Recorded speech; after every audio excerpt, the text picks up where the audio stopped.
just want to say thank you to everyone for joining us and just do a brief introduction. I'm Thad here from Virtual Graffiti. We're your online IT reseller, here to help you find technology and security solutions. And I'm very lucky today to be joined by my guest, Mark from CoreView. Thank you. It's nice to be here. I really appreciate the invitation. We're thankful for what Virtual Graffiti does, and it's a pleasure to be here to talk to everybody today. Yeah, fantastic. Well, Mark, tell us what's CoreView? Who's CoreView? We're a company, global software company, helping organizations, both public and private, really manage their Microsoft 365 environment. So everything from complex tenant administration to cyber resilience and security. Yeah, awesome.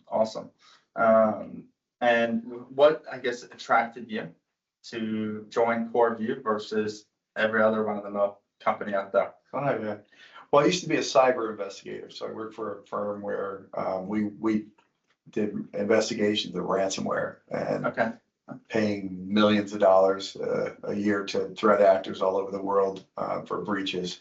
And I really wanted to be on the other side of the fence for preventing this. And watch a lot of companies have the worst day in their career after a ransom and what it took to recover from it. And so, I wanted to join an organization like CoreView who helps prevent those type of cyber attacks. Yeah, but prevention is that number one. Absolutely. Medicine, right? Absolutely. You can do whatever steroid shots, whatever after the fact. Right? That's right. But preventing the event in the first place is pretty key. Absolutely. Not that.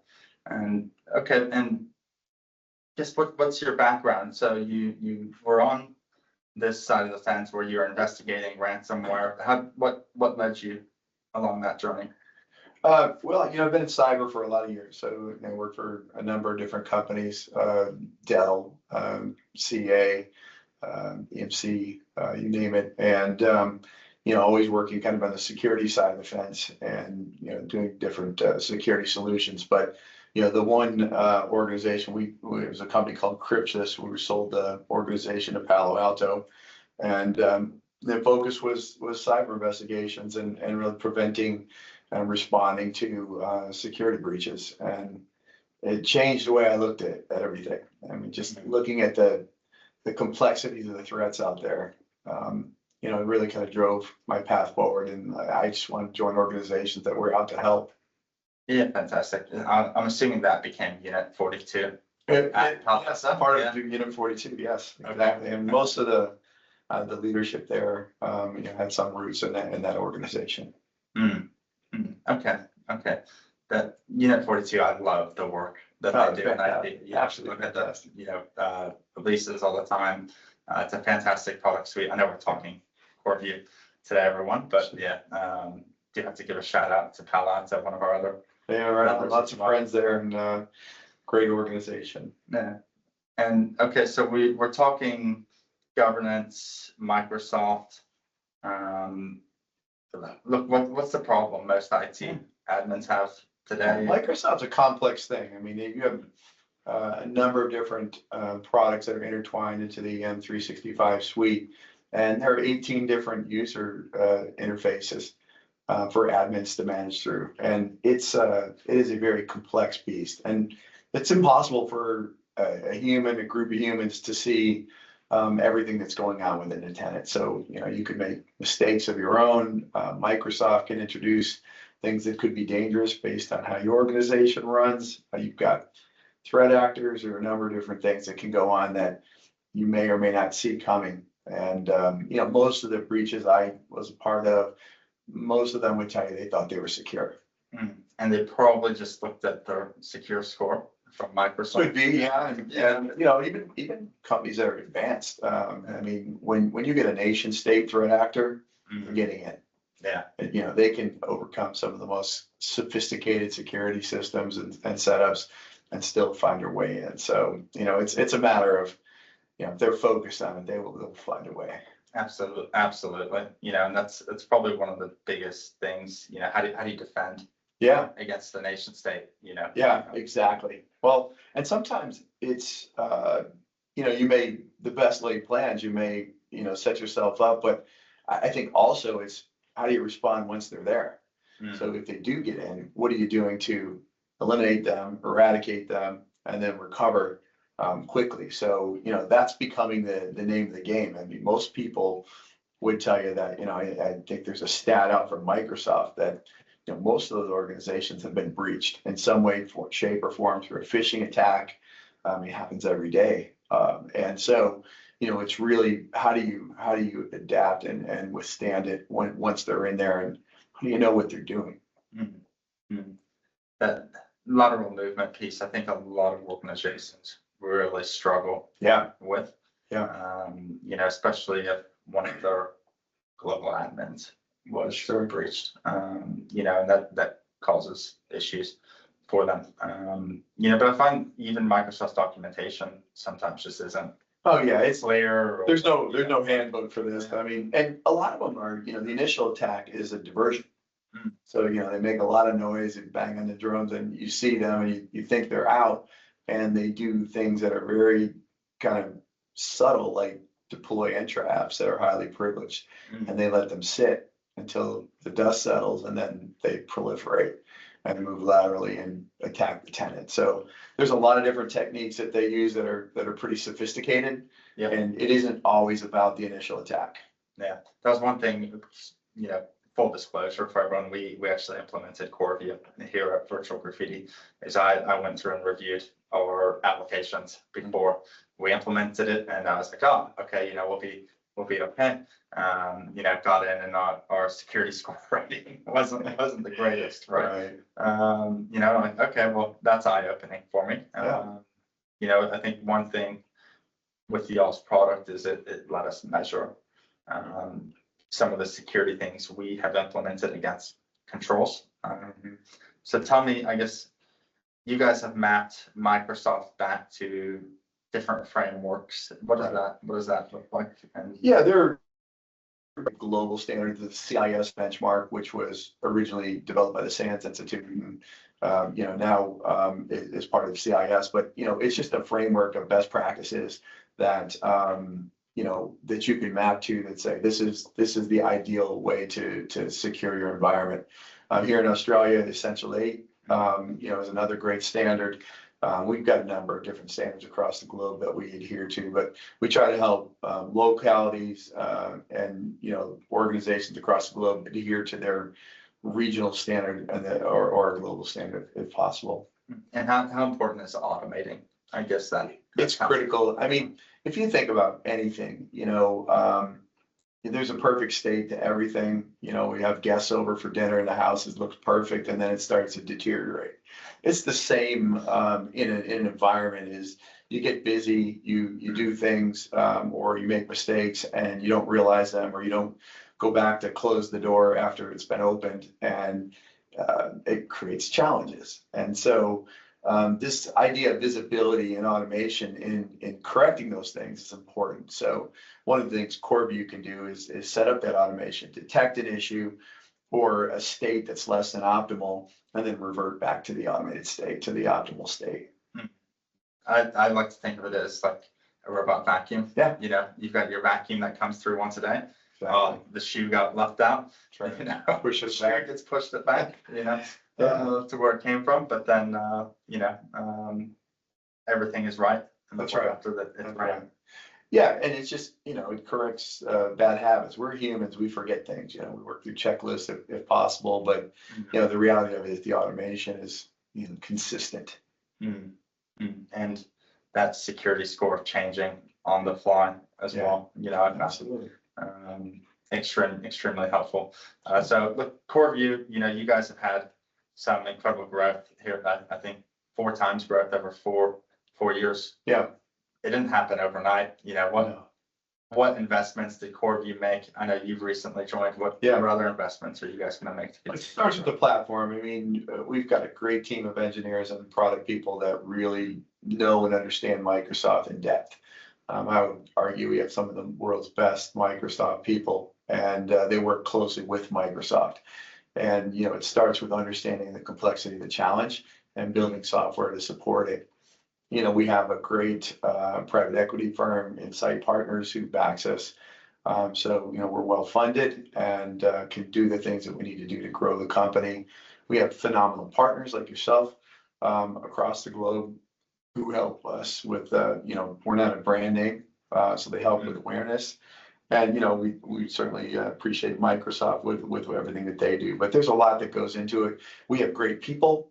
We've got a great leadership team, and we all work kind of hand in hand to help grow that business out. Fantastic. And I guess, what role do you see partners like Virtual Graffiti playing? So not just brand awareness. Yeah, no, it's, How else well, they're trusted advisors. You're a trusted advisor to your customers, and they don't know us. And so having a credible source who can speak to them about the various solutions that they're offering and why carries a lot of weight. And you can suggest something, and often, something like CoreView or anything else is part of a bigger solution. So a company like yours is focused on a broad set of things like security, and you're in a conversation about one thing and it can lead to another, and you can have that side conversation. If we're going to go direct, people have to deliberately find us, or we have to find them and have a specific conversation. So oftentimes it's just more natural to be part of a larger security conversation. It's funny, some of my bills of materials are like 400 products long, right? Yeah. If you're looking at it on a SKU basis instead of an outcome. Yes, absolutely. They're two very different parts of a conversation, and it's just, hey, look, it's really a wrapper of you're moving the security forward. That's right. Of the organization versus point solutions. Yeah. And it's in-depth solution. So, I'd start with a building block A, like endpoint. I mean, you guys are a big Fortinet shop. That's a great place to start to secure the perimeter. And start to really work on the endpoint tools, and then build up from there. And so the solutions, they complement one another. But it's a layered. I still agree to this day that it's a layered approach. You might have that gateway antivirus running on your Fortinet or Palo or whatever, right? Doesn't mean you get rid of your endpoint software. Sure. The Defender has come a long way. Sure. These last few years, top right, Gartner these days. But then is it implemented correctly? Yeah, and has it been disabled by a threat actor? Because they do that too. So you may have it well implemented, they may turn it off. Absolutely. It's kind of crazy. I think I actually had another question in here on the, where was it? We've seen products go from, I guess, point solutions to platform place. Where do you think CoreView sits into that platform conversation? I think it's a great question. We're a nice end-to-end solution. So, we started Entra and kind of move all the way through the application. There are some great point solutions out there, some that focus on SharePoint, some that focus on maybe configuration management, things like that. But it really is, when you think about true resiliency and complex tenant administration, you really do need an end-to-end solution. And, CoreView supports that all the way through, from configuring the tenant, maintaining it, backing it up, all the way through, complex tenant administration, virtual segmentation, the tenant, you name it. So we've strived to do that, and we have a great roadmap into the future of new features that our customers are asking for every day. And so we're not sitting in one place. We keep building it out. Awesome. Can you talk to me more about that virtual tenant administration? Because that's one of the things that attracted me to you guys. Right. Well, there's two schools of thought. Some organizations have a single tenant, and other organizations have multiple tenants. And you ask yourself, why? Well, they don't want overlap of, if you're running a global company, you don't want an admin in one location seeing all the data and everything in another location. So, but when you're running a single tenant, it's very hard to manage that. So the idea of the virtual tenant segmentation is we can create any, kind of segment of the business. Could be a business unit, could be a geography. We can segment it by role, such as like if you're an exchange administrator, you can only see that data. If you're running SharePoint, you can only see that. If you're in charge of Teams, you can see that. And it's a beautiful way to grant privilege to you or administrators who need a certain function, but not overprivilege them. And then in the event that they're breached, you can really limit the blast radius by doing that. So it simplifies, it restricts, this broad global access or administrative rights, and it really helps manage a tenant. So we've got some great organization. We have the second largest tenant in the world, and they have, hundreds of virtual segments in there. It's just a single tenant. And it is a very, very, very complex. They have almost 2 million users on it. Wow. And here I am thinking my tenant is complicated Yeah. at times, right? Well, it is probably, right? So it's, It's a lot of in its own domains, right. In its own right, it is. I think somebody looked at ours once and was like, "This is the most domains I've ever seen." Yeah. Right. Yeah, you do a lot of different things. Yeah. Very true. But no, look, that virtual tenant technology. I mean, I think you guys are the only ones. Yeah, With that even. it's genius. The idea to come up with that and to enable it via software is just, it's absolute brilliance. And, there's some happy medium between the two states of, multiple tenants. That's a lot to manage. Yeah. But a single tenant is just, it's challenging. Yeah. So there's in between is somewhere, and the virtual thing just kind of helps resolve it in either direction. No, it's an incredible product, and I can see now why you joined. Yeah. There. How long have you been? I started in July of 24, so it's coming up on 18 months, and it's been a great journey. I've learned a lot. That's the funny thing is, as long as you've been in this business, I'm getting on in my years, and I still learn every day, and it's been a great thing. That's one thing that I love about what I get to do is that every day is a new technology. Yeah, Absolutely. Right. We saw LLMs and AI come into play, 12 months ago, 18 months ago. Right. Look at it now. Yeah. Ramping up still. We're seeing that integrated back into point solutions and platforms as well. Seeing it in some of the stock platforms is pretty incredible. Well, the humans can't keep up with it, and Palo's used a lot of AI for their stock as well. Yeah. So how do you manage, I guess, this scaling sales or global team then here at CoreView? Because you're not just looking after Australia or the US. How is this? We've got great leaders around the world, so we kind of segment and manage locally, but we try to keep a global message. We communicate, so we use Microsoft as well, so we have a lot of Teams meetings. We get together when we can, quarterly, annually. So our leadership team travels, so we try to get out and see everyone. So we're in a constant rotation, just staying in touch and making sure that we're present for our people. Awesome. You're here now. When's the next trip planned? And probably 6 months to Australia. So the CEO and I are in a alternate rotation. So if we can get here 4 times a year, that's fantastic. That's amazing. Awesome. Yeah. No, good representation out here is always welcomed. I hope the guys have gotten you up on a surfboard. Not yet. Not yet. Okay, I'll have a talk with them afterwards. A lot of things I need to do here. All right. So look, we understand what today looks like for CoreView. What does tomorrow look like? Where is your roadmap going? What technologies are you guys investing in? Is it only Microsoft, or tell us more? We're pretty focused on Microsoft right now. You never know where all this goes, but I mean, we're specialists in Microsoft. So one of the big things that we really are developing is our AI technology. So it's launching right now at Ignite, and very sophisticated AI tool. We've got a brilliant team, and we've been demoing it with the various Microsoft MVPs around the world, and they have been putting it through their paces. And the feedback is, this is unbelievable. We can't stump it. And it's a really great tool. And so, it basically takes a natural language approach to, you don't have to learn the CoreView UI. You don't have to learn the Microsoft tools. You can literally just say, hey, downgrade Thad's license from E5 to E3.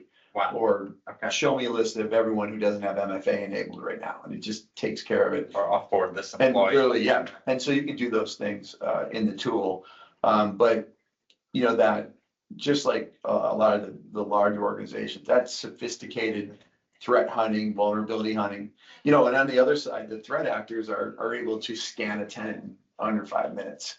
And look for vulnerability. So, you know, AI is a double-edged sword these days, and, you know, adversaries are using it to their advantage to move quickly. We're using it to, you know, kind of help prevent, you know, block that, but also just to make the admins nimble and to be able to move quickly and efficiently through the, you know, their workloads every day. Yeah, it's always crazy when you get into an environment where there was a breach or maybe one that they don't know about just yet. And hey, somebody's running tenable scans in your environment, right? Yeah. Like, they're doing what, you know? Yeah. And it's like, well, they're doing a little bit of recon. You know, it's coming from this IP address. So you might need to go sort that. Yeah. Sort that, and just no idea, you know, while you're in the middle of a proof of concept. So Microsoft, I see we have a question in here from the crowd. Oh, great. How does CoreView change or manage the ever-changing Microsoft administration? You know, it's every day. We study it. So, you know, we look at the release notes just like everybody else. We have a tight relationship with Microsoft about what's coming down, and then we develop hard against it. So when they launch something, we launch it too. And so we're very tied to, you know, their development cycle and making sure that we have tools to administer and to continue to make CoreView as current and up to date with Microsoft's technologies as possible. Yeah, look, it is hard, you know, because they do change it. So I'm sure your documentation ends up out of date. But then, okay, AI can also come in and solve or bridge some of that gap. 100%, and it's really sped up our development cycle. So, you know, it's been a great tool, and thankfully we have some of the best AI minds in the industry out there that work for CoreView, and you want to loan me a few of them, you know, just let me know. Oh yeah, absolutely. Got a few problems. That's great. And I guess just from my own personal sense, which model have you guys been using AI to do, or have you a number of them? So yeah, we've got you know, without, you know, disclosing some of our secrets, but we use multiple models. It's a closed loop model, but we use a number of different tools in there, and they adapt based on their capabilities. So it's a great mix. And again, that's the beautiful thing about it, is we can, you know, quickly learn the capabilities of those tools and how it can, you know, work best in CoreView's environment. And is it y'all's product completely SaaS? Do I deploy it on-prem? Do I? Yeah. What is? Well, it's we can solve solutions for hybrid environments. So, you know, if somebody has on-prem components of Microsoft, Active Directory, whatever it happens to be, we can serve that audience. We have what's called the hybrid connector, but our platform's predominantly SaaS based, and but you know, we can serve you know, a multi kind of deployment type model, so both on-prem and in the cloud. I'm lucky I got rid of all of our on-prem. Yeah, a lot of work still use it for various reasons, and you know, the nice thing is we can support them. Yeah, absolutely. Look, it's going to be there until the end of my lifetime, right? It's not going anywhere. I mean, I work for CA, a mainframe company, still going strong. You know, part of Broadcom now. Absolutely. Like, there's some technologies that will not die off. Yeah, of course. You know, and domain controllers is one of them. Right, 100%. You know, so good to hear that you guys are thinking of the mindset, well, we've got to support that. Absolutely, and that hybrid connector is designed exactly for that, and we have a lot of companies roll it out. So, you know, it's a great bridge, and you know, really enables organizations like that to use the CoreView to its fullest capability. Fantastic. Well, look, I've got a few more questions here, but I feel like I've been asking you questions. What are your questions for virtual graffiti? Yeah. Listen, I mean, how best can we support your customer base? I mean, we're here for your customers, for the folks in the audience.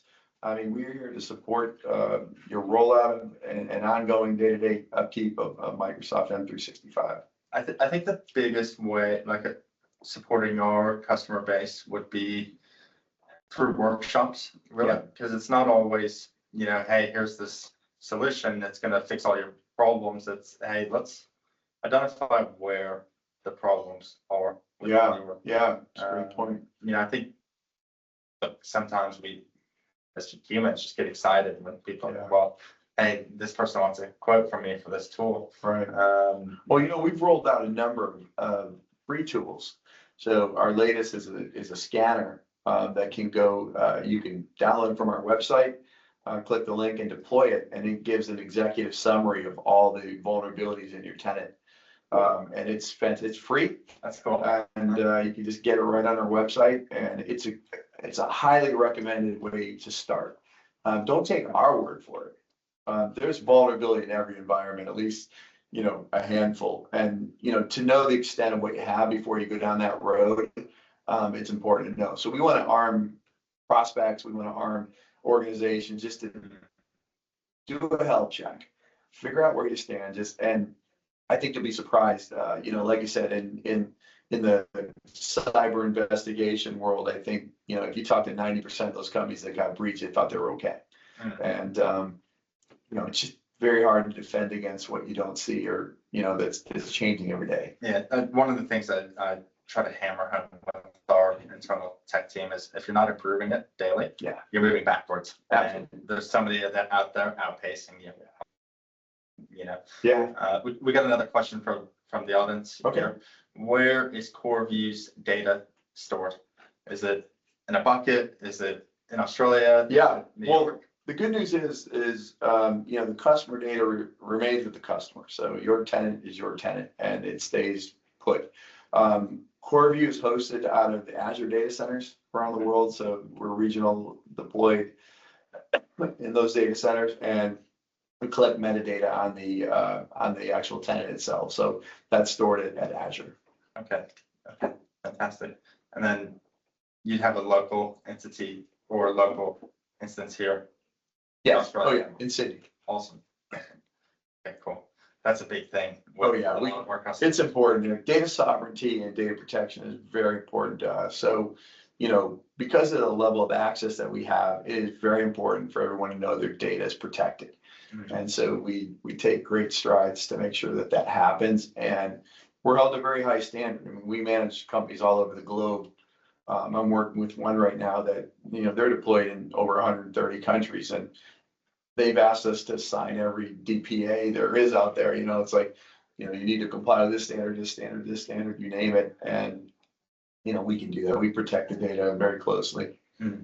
How do you help with the audit process then? Yeah. The nice thing is, on the audit side, you know, the CoreView has so much documentation and log data and actual data that we're providing evidence that these privileges applied. We're providing evidence that, you know, licenses are being managed, that people are being offboarded properly. So when you think of something like an ISO 27001 audit, we're providing documentation for that that's really easy for the admin to show to an auditor. I'm actually an ISO lead auditor, and so I love tools like CoreView when I'm doing an audit because it, you know, it's easy to demonstrate compliance to it, and it's easy to see the standard. Yeah, awesome. No, I had no idea you were actually we're going to do our ISO. Yeah, I've done a number of different past lives, but I'm an engineer by trade, but I'm also a compliance person. So, you know, I've done a lot of auditing in my career. Yeah, what's the biggest challenge you think organizations face with audit processes or going through compliance, or you know, where do you see the struggles? I think it's just there's no good way to document it. The organizations are so dynamic that, you know, without automation systems out there, you're dead in the water on the audit. Like, you know, when they come in and say, you know, show me examples of X, Y, Z, you know, for 34 different, you know, instances, you can't pull that up. Yeah. And having systems and tools like this to show evidence of the audit, to really give them confidence that you have it under control, it's essential. And it helps you move quickly through those audits. And, you know, a lot of companies, like even ours, you know, are not audited to a single standard. Yeah. You know, we have US, we're part of SOC 2, we have global standards in ISO, we have FedRAMP standards, you know, in federal government. So there are a number of different audits that we go, you know, to comply, and it's nice to be able to correlate those, but have your documentation online. Yeah, I find like for us, when we've been going through the exercises without the automation tools, right? You know, you really kind of have to scramble without that, right? And then, you know, we're going through our tool process right now. It's like, cool, you know, we're 96% of the way there, right? You know, and CoreView will be one of those tools that we go use when we go through that audit process. And it's a lot of work to prep for an audit. It's a lot of work to conduct it. So, and the good news is you get the auditors in and out, send them home with a smile and a positive report. Yeah, things are improving. You know, we're happy here. You know, we want you to be happy, and let's move on. Exactly. So, Mark, what would you say? You're gonna fly back here this week. Next week you land on the ground? What are you working on for the Australian customers? What are you gonna implement? Well, the first thing, I came and I learned a lot this week with, you know, visiting different partners and customers here. You know, similar challenges to what we see across the globe, but, you know, I'm going home with great confidence that we have a great team here, that the partners on the ground here are engaged, that I'm pleasantly surprised at the level of knowledge that your organization and the others have about CoreView, which is really fantastic because, you know, again, we're not a household name. But there's a lot of Australia is very mature in their understanding of how we can help and, you know, the complexity of the Microsoft environment. So, you know, I'm going back to, you know, continue to work on, you know, helping our team build out the tools, simplifying our message so that organizations can consume it. And people don't necessarily know what their challenges are in Microsoft. And we've got to be able to tell them what to look for and how to resolve it. So we're working very hard on that. What would you say the number one challenge is that you see in because it's one thing a customer calls you in. One of the biggest ones we see is people don't realize that their backup provider for data or Microsoft don't back up their tenant. The tenant is not backed up automatically. It needs to be deliberately backed up, and configuration drift needs to be managed, and it's not done by the data provider. And, you know, a tenant is not an app. It is a series of servers and services that run at Azure, and it's very complicated. It needs to be hardened just like any other environment. This is one of the craziest things to me, actually, when I first started learning about y'all's tool, was that my intro ID backup and all this. Like, where do I go recover this to? Right, if my tenant just drops off the face of this earth. And it's taken organizations that there's a number of them that have been offline recently that's taking them 3-4 weeks plus to recover. And the business is completely down. I mean, this is the most prolific productivity tool in the world. And when it's offline, it's deadly. Yeah, I think it's what, like 80% of enterprise customers are in Microsoft. You know. And think about not having it. And I mean not having it, no data. Because if you don't have the tenant, there's nowhere to restore the data. So let's say you have Beam or Rubrik or something like that, Commvault, you don't have a place to put the data. It's the repository is the tenant. So if it takes 3 weeks to manually rebuild the tenant, you could be out of luck for a long time. I've rebuilt tenants before. It's not fun. It's a lot of clicking. Yes. Like, and it's hard to get to that state. So, you know, when the tenant's not restored correctly, you have a mismatch with the data itself and the settings of the tenant. So it can cause some challenges. And I've been through some major, you know, breaches out there where those had to be restored. And, you know, I've seen the damage of that. I've worked cities where, you know, hospital services were offline, government services were offline. I mean, payroll couldn't run. You name it. It wreaks havoc on an organization depending on the complexity of it. You know, I think that's still the argument for why a lot of orgs are hybrid, right? Yeah, you know, of course. And, you know, they want that failover option. You know, because they just can't rely on the cloud run. Yeah. You know, right. Especially when it's handling. But even then, you still need that backup, even if it's not in the cloud, because it's, you know, a threat actor can come in and damage a local environment just as easy as they can something in the cloud. So Yeah. it's not immune in any way, shape, or form. So, that can still be a challenge. Yeah. But even with immutable backups as well, so it's quite a bit. Yeah. So look, I've got probably one more for you, and then I'll let you ask a few questions of us. So we've talked cyber, we've talked governance, we've talked compliance. We haven't touched on license optimization. Mhm. I'd like to briefly touch license optimization, but then, which one of those would you say is number one when talking with potential clients or customers? Yeah, I think the biggest one is the cyber resilience, just being able to keep your environment up and running, withstand an attack, anticipate threats, and then recover and adapt beyond a threat. But with respect to license optimization, look, we really work hard on being able to optimally deploy Microsoft licenses within a tenant. You see organizations, they go through this buying process, they buy what they think that they need, and you always have to buy a little bit more or you run the risk of running out. A lot of organizations will do allocation of the licenses to different business units. And the problem with that is there's no visibility between them. So, if I have 100 licenses and my peer in another org has 100 licenses and I'm over, deployed and I need 10 more, they've only deployed 40, I can't see them. With CoreView, you can actually see these, you can create these virtual license pools and draw from each other and optimize that. So, at the highest level, you can see what's deployed and kind of optimize on that.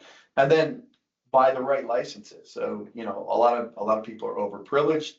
They have a license that they don't need or use, being able to look at, the usage of that license and downgrade to an appropriate license or upgrade when necessary and then recover it. So, it doesn't have, you don't have to have, when you think about something like project or something like that, it's like, look, I may be working on a project for a month and then not use it again.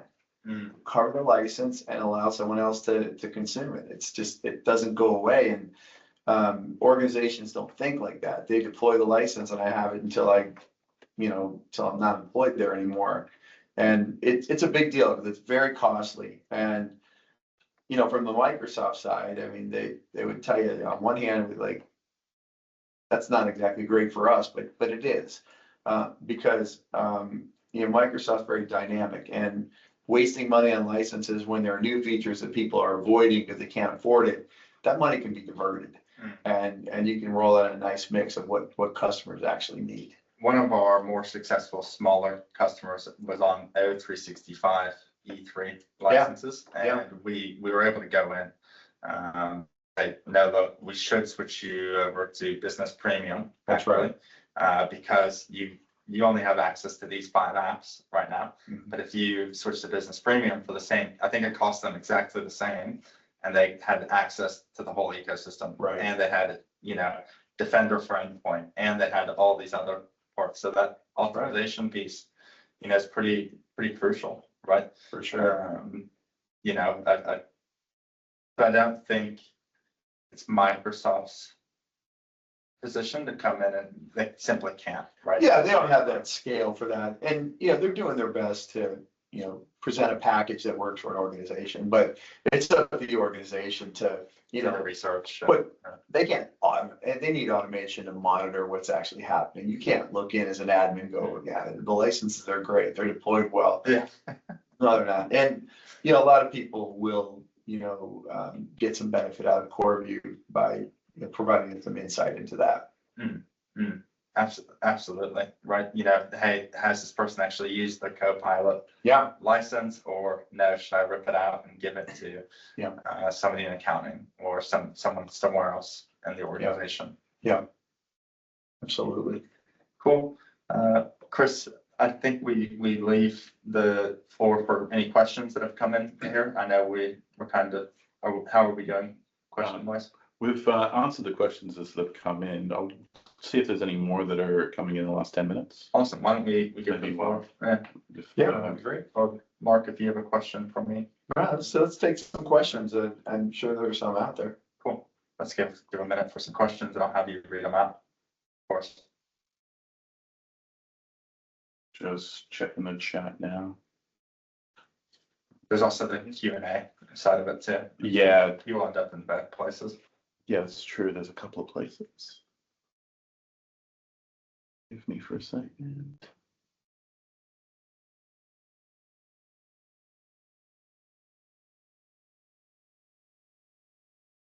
Outside of CoreView, what's your favorite piece of technology right now?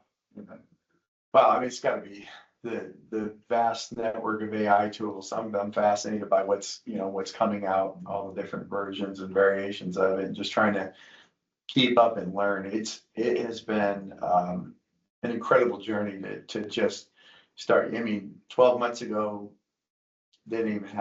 never touched it. Yeah. And now I can't think about doing anything without looking at and consulting, whether it's, summarizing a document, whether it's, researching something more deeply, whether it's asking hard-hitting questions. I mean, we'll go on a sales call and say, what do you think the customer's 3 biggest pain points were? And if you ask the rep and you ask, what we call core chat, which is our model, you might get vastly different responses. And it provides a lot of insight to how to follow up, but also, really get to the root of what the customer was asking for. Yeah. And sometimes we hear what we want to hear. And so, yeah, that's got to be my by far favorite piece of technology out there right now, just watching how it enables people. And I know a lot of people are worried about, it's going to take my job. Listen, it's going to take your job if you don't you got to get to it and you got to try it and you got to start learning how to use it. And it's like anything else, becomes a great tool and, it can be weaponized too. So, getting on top of it and having a firm understanding, but now we just tell people, don't be afraid, just get out there and use it and start asking it very broad questions and learn how to contextualize and things like that. But it's been, I look forward to continue learning more, but I think we're just getting started. Yeah. We have a number of questions Oh, that yeah. have come in now. So Awesome. I could talk about AI for probably another hour. Right. I'll read out some of the questions here and to both of you. So the first one is a question of it being a separate tool and what is the difference between trying to manage these workloads inside the admin center of Microsoft directly versus using a platform like CoreView? Yeah. Well, again, there's 18 different interfaces, so you get to log into them all. You want to use it within the tool, and there's a lot to learn, and visibility is limited. So, the whole purpose of CoreView is to put a console or a dashboard on top of that entire complex universe and show and consolidate that information into something that's consumable. So, I mean, there's certainly both ways to do it, but one is highly manual and very difficult to see. The other is automated and, it has visually, appealing dashboards and, policy tools and workflow and everything else. So, we have customers that, are saving over 1 million man hours a year. And they'll tell you, we don't have 1 million man hours deployed. Those are the tasks you never even get to.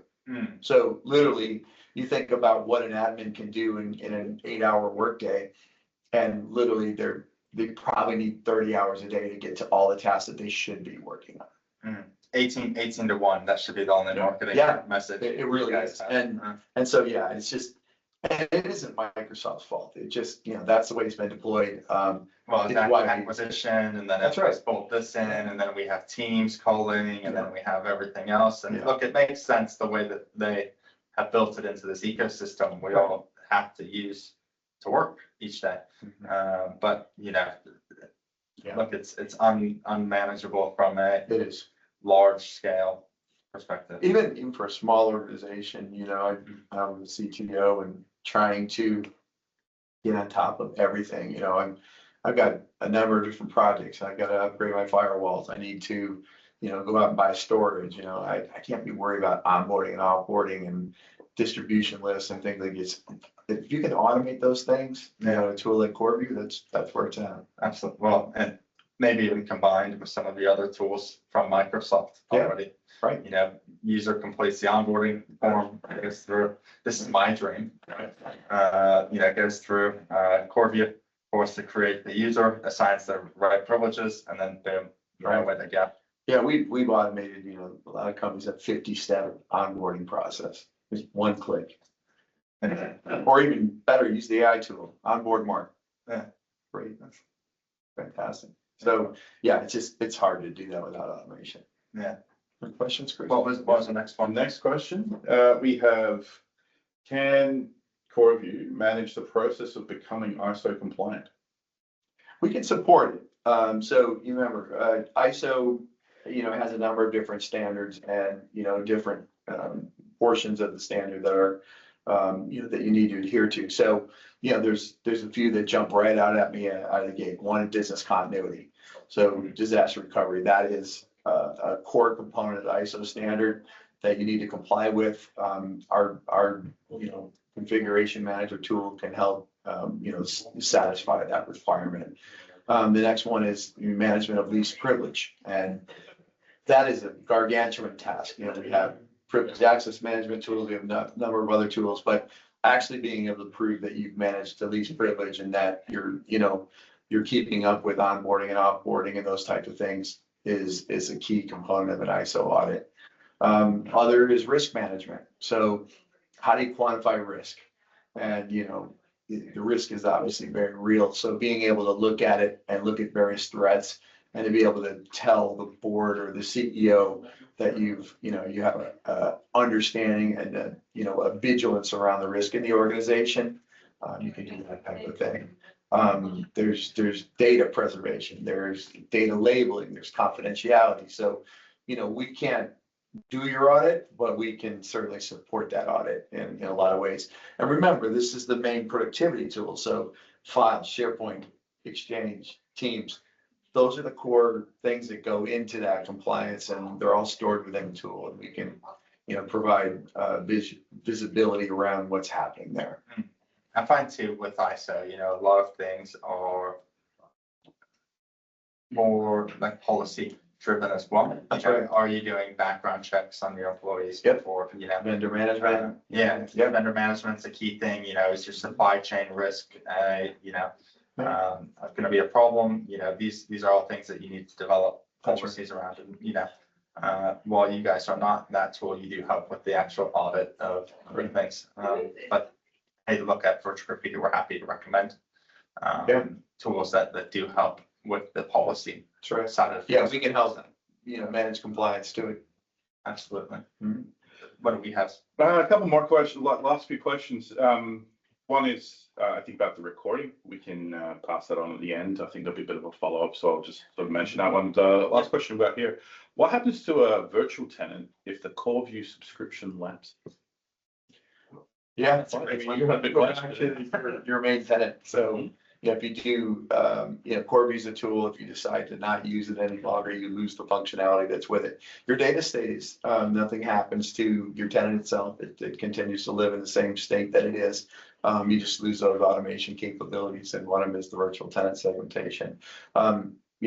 People still maintain their roles and their rights, that they have in Azure. And you just go back to managing it, as a single tenant or a multi-tenant environment. Manually, Yeah. terribly, Yeah, and that's why, you look at 95% of our customers renew every year. It's a good product, but it drives a lot of value, and we don't necessarily ever lose customers. If somebody leaves, it's, for a reason that's probably an anomaly. Yeah. I think this is the first product that we've implemented where my IT manager came to me afterwards and said, "Thank you, Thad, for purchasing this tool." Well, the admins love this. It's, the challenge these days is obviously budget, and there's a lot of different things coming at a CIO or a CISO that say, look, you've got to do all these things, and I can't afford them all. So, we try to help manage through that with organizations, but I would say that this is one of those mission critical things. Yeah. You can't go to business and say, I don't have a plan to back up my business. That's a non-starter. Yeah. You have to go find that money, or you probably shouldn't be in business. Absolutely. Right. And it's should almost be as part of your Microsoft budget. Yeah, That is that's right. so necessary for running the day-to-day business. So it's not really, from my view, an IT spend. It's more of an organization Yeah, spend. absolutely. Uh, Yeah, I mean, I think that's really the essence of it. Cool. All right. Well, let's give everyone a thank you. I want to thank you as well, Mark. Thanks. No, it's a jumping pleasure to along be here. with us. And Absolutely. thanks for everybody for joining. Really great questions, and I hope we got a lot out of this. Yeah. Thank you, everyone. We appreciate it. Someone from our team will actually be in touch with you over the next day or two, just to follow up, get your feedback if you want to give it. And just thank you for coming along for the journey.